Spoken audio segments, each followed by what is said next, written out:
imurura umukobwa umwe wigaga mu wa kabiri cyewe nigaga mu wa kane yaratubwiye ngo buri wese abwire mugenzi we buri gitangaza cy'impuhwe z'Imana. Reka natwe tubivuge Rwose ni byiza buri gitangaza cy'impuhwe z'Imana, buri gitangaza cy'impuhwe z'Imana, igitangaza cy'impuhwe z'Imana. Yego, iryo jambo ryaranyubatse n'uyu munsi iyo nditekerejeho biramfasha. Mu kujya mu karismatike mu 2008 2009 nisanze muri komite y'ikoraniro. Birumvikana nta bumenyi buhagije nari mfite,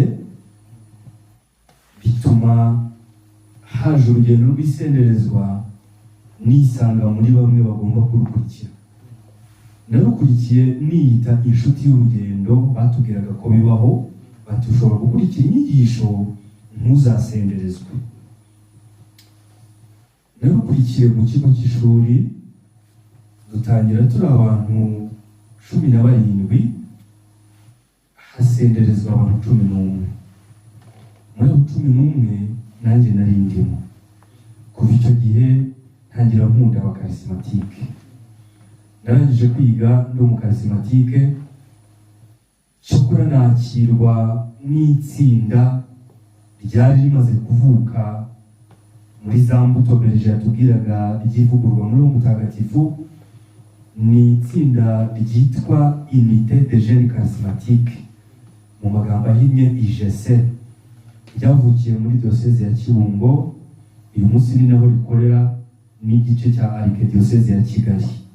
Ririmo rirazamuka rigeze no muri diocese ya Byumba, hariyo amakoraniro. Iryo ngiryo naribayemo riramfasha, aho twari dufite intego yo kuvuga ngo iyo umuntu arangije kwiga ntibivuze ko arangije gusenga. Ibyo byaradufashije kuko no mu gihe cy'ubushomeri twe twari dufite akazi. Mu gihe twitwaga ko tudafata umushahara, twari dufite akazi ko kujya gushinga amakoraniro mu bigo by'amashuri. Muri uwo muryango twari dufite karisime, n'uyu munsi iracyahari kuko ndacyari umumambure. Karisime irimo ibikorwa bitatu by'ingenzi. Igikorwa cya mbere twarangwaga n'isengesho. Igikorwa cya kabiri, isengesho ritubyarira ubuvandimwe, fraternité. Icya gatatu cy'ingenzi